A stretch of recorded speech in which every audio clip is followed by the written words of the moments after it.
क्या आप जानते हैं ऐसी प्रतिमा जी के बारे में जो बांग्लादेश से भारत लाई गई हो, रास्ते में लुटेरों का सामना भी हुआ हो और नदियां भी पार करनी पड़ी हो और फिर भी प्रभु सुरक्षित यहाँ तक पहुंचे हो कैसे? जिनके आज हम सभी दर्शन करेंगे इस वीडियो के माध्यम से। और इतना ही नहीं, एक समय ऐसा भी आया जब भगवान पार्शनाथ की यह प्रतिमा जी खंडित हो गई थी। कैसे जुड़ी, जानने के लिए वीडियो को लास्ट तक देखें, स्किप ना करें, जिससे आपको पूरे दर्शन हो पाए और यहाँ तक पहुँचने का एड्रेस भी मिल पाए। अभी आप जो दर्शन कर रहे हैं ये नई वेदी के दर्शन है। इस मंदिर के दर्शन करने का सौभाग्य हमें लगभग 11 साल बाद मिला। करीब 11 साल पहले ही हम इस मंदिर के बारे में जानते थे, हमें जानकारी मिल गई थी, लेकिन उस समय हमें इसका सही पता यानी एड्रेस नहीं मिल पाया था, इसलिए हम इस मंदिर के दर्शन नहीं कर पाए।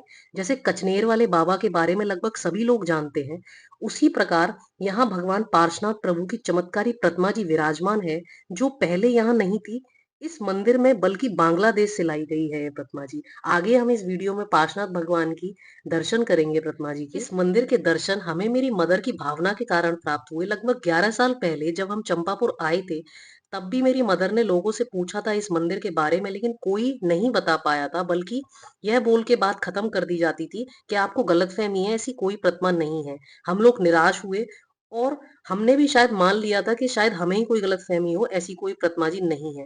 लेकिन फिर हमें चंपापुर में जब हम दर्शन कर रहे थे, हमें एक सज्जन मिले जिन्होंने हमें इस मंदिर के होने की जानकारी दी। इतना ही नहीं, बल्कि उन्होंने हमसे कहा कि वो हमें वहां उस मंदिर तक लेके जाएंगे। हम उन भैया जी का बहुत बहुत आभार व्यक्त करते हैं, जिनके कारण हमारी भावना पूर्ण हुई। चलिए अब जानते हैं इस मंदिर का रोचक इतिहास, जिसकी जानकारी हमें कमेटी सदस्य श्री अशोक जी पाटनी जी ने दी।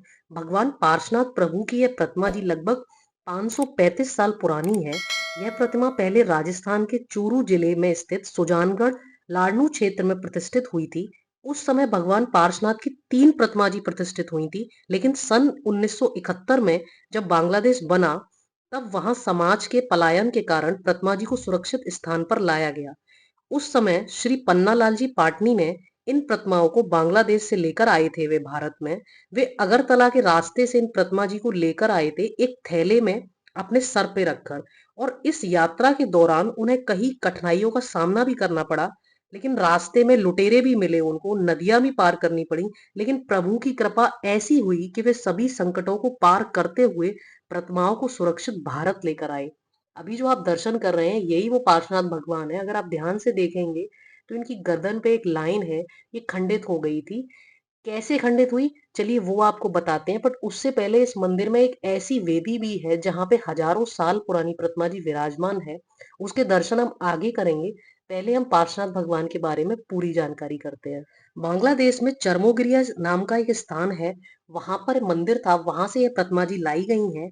जब पन्नालाल जी पाटनी जी इन प्रतिमा जी को थैले में रखकर सर पे ला रहे थे, तो चोरों ने सोचा इसमें शायद धन होगा, तो उन्होंने वो थैला उनके हाथ से छीन लिया और लेकर भागने लगे। पर क्या हुआ चोरों के साथ कि वो थैला उनको बहुत भारी लगने लगा और वो चोर उस थैले को वापस पन्नालाल जी को दे गए। रास्ते में जब नदी पड़ी तो नदी का पानी कमर तक आ रहा था। नदी में सांप भी थे, बिच्छू भी थे, लेकिन अपने आप नदी का रास्ता घटता चला गया और उन्हें रास्ता मिलता चला गया और प्रतिमा जी सुरक्षित भारत आ गई। इनमें से एक प्रतिमा जी को असम के विजयनगर में विराजमान है वो प्रतिमा जी। एक प्रतिमा भागलपुर के एक मंदिर में विराजमान है और एक तीसरी प्रतिमा जी जिसके हम अभी आप दर्शन कर रहे हैं वो खंडित हो गई थी।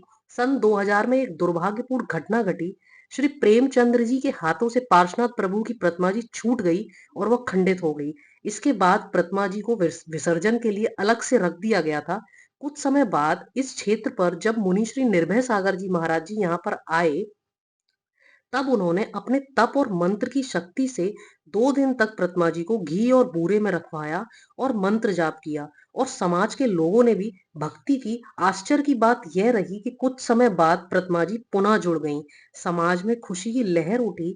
जब ये बात सब जगह पता चली तो लोग दूर दूर से दर्शन करने के लिए आने लगे। इसके बाद सन 2008 में भगवान पार्श्वनाथ प्रभु के लिए एक नई वेदी का निर्माण किया गया और उसी वेदी में प्रभु को पुनः प्रतिष्ठा कराई गई और आज हम और आप उसी नवीन वेदी में विराजमान प्रभु के दर्शन कर रहे हैं। आपको जानकर आश्चर्य होगा कि यह मंदिर लगभग 200 साल पुराना है, जबकि भगवान पार्श्वनाथ की प्रतिमा जी 535 वर्ष पुरानी है। इस मंदिर में एक और विशेष वेदी है जिसके अभी आप दर्शन कर रहे हैं, जहाँ लगभग 1000 वर्ष प्राचीन प्रतिमा जी विराजमान है। जिसमें 24 तीर्थंकर भगवान एक साथ अंकित हैं। यह प्रतिमा जी पहले एक संग्रहालय में रखी हुई थी। बताया जाता है कि यह प्रतिमा जी पटना में भूगर्भ से प्राप्त हुई थी और लगभग 60 से 70 साल पहले समाज के प्रयासों से इसे यहाँ इस मंदिर में विराजमान किया गया है। चलिए अब ऊपर चलते हैं और ऊपर विराजमान समोशरण मंदिर के दर्शन करते हैं और प्राचीन चरणों के दर्शन करते हैं। जैन समाज के लोगों के प्रयासों से इस मंदिर का विकास होता रहा है और समय समय पर यहाँ जीर्णोद्धार कार्य भी किए जाते रहे हैं। जैसे ही आप मंदिर जी में एंटर करते हैं, आपको बांसपूज भगवान के दर्शन होते हैं जो नवीन वेदी पे विराजमान है।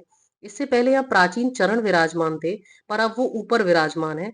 वह वासपूज भगवान के प्राचीन चरण है जिनके अभी आप दर्शन कर रहे हैं। पहले यह चरण मूल वेदी के रूप में विराजमान थे नीचे ही। प्रारंभ में मंदिर परिसर में 3 वेदियां बनाई गई थी, लेकिन समय के साथ मंदिर का विस्तार हुआ और बाद में 2 और वेदियों का निर्माण किया गया। इस प्रकार कुल 5 वेदी हैं। करीब 70 साल पहले मंदिर के प्रथम तल पर वासपूज्य भगवान का एक सुंदर समोशरण मंदिर भी बनाया गया, जो श्रद्धालुओं के लिए विशेष आकर्षण का केंद्र है। 16 मई 2023 को मुनि संघ के पावन सानिध्य और प्रेरणा से मंदिर की पुरानी वेदी को विधि विधान से विसर्जन किया गया और नई वेदी का निर्माण हुआ। इसके बाद 30 अगस्त 2023 श्रावण शुक्ल पूर्णिमा के पावन अवसर पर भगवान श्रेयांसनाथ के निर्वाण कल्याणक और रक्षाबंधन के शुभ दिन पर नई वेदी के निर्माण के लिए भूमि पूजन किया गया और शिलान्यास किया गया। साथ ही पार्श्वनाथ भगवान की वेदी का भी निर्माण हुआ। इस भव्य वेदी की प्राण प्रतिष्ठा और पंच कल्याणक महोत्सव 25 जनवरी 2024 से 30 जनवरी 2024 तक अत्यंत भक्तिभाव से संपूर्ण हुआ। दूर दूर से यहाँ पे लोग आए दर्शन करने के लिए। इस वीडियो में दी गई जानकारी स्थानीय श्रद्धालुओं, मंदिर समिति के सदस्यों तथा उपलब्ध ऐतिहासिक स्रोतों के आधार पर दी गई है। हमारा उद्देश्य केवल धार्मिक, सांस्कृतिक और ऐतिहासिक जानकारी को आप लोगों तक पहुंचाना है। हम किसी भी प्रकार के अंधविश्वास को बढ़ावा देने का उद्देश्य नहीं रखते हैं। अगर इस विषय से संबंधित कोई महत्वपूर्ण जानकारी छूट गई हो तो हम माफी चाहते हैं। अगर आपके पास हो तो हम उसका सम्मान पूर्वक संशोधन करने का प्रयास करेंगे। वीडियो का उद्देश्य किसी भी व्यक्ति, समाज या संस्था की भावनाओं को ठेस पहुंचाना नहीं है। ऐसे दुर्लभ दर्शन और रोचक इतिहास देखने के लिए आप चैनल को अभी सब्सक्राइब जरूर कर लें, क्योंकि 90% लोग वीडियो देखते हैं पर सब्सक्राइब नहीं करते हैं। मैं आशा करती हूँ यह वीडियो देखकर आप चैनल को सब्सक्राइब जरूर करेंगे। इस मंदिर तक पहुंचने के लिए, यहाँ के दर्शन करने के लिए आप लोग चंपापुर के दर्शन करके बाहर से ई रिक्शा पकड़ लें और कोतवाली चौक बोलें, वहां तक पहुंचे। वहां से थोड़ी दूर पैदल चलने पर आपको यह मंदिर मिलेगा और आपको यहाँ के भव्य दर्शन मिलेंगे। हम जब इन प्रतिमा जी के दर्शन करने के लिए आए थे तो हमें भी सिर्फ इतना पता था कि प्रतिमा जी खंडित हो गई थी और दोबारा जोड़ी गई है, लेकिन ये नहीं पता था कि ये प्रतिमा जी बांग्लादेश से आई हैं और ऐसी 3 प्रतिमा जी साथ में आई हैं। हमें ये जानकारी अशोक जी पाटनी जी ने दी, उनका बहुत बहुत धन्यवाद। आप लोगों को दर्शन करके कैसा लगा, कमेंट करके अपनी भावनाएं जरूर व्यक्त करें। जय जिनेन्द्र, जय जय गुरुदेव।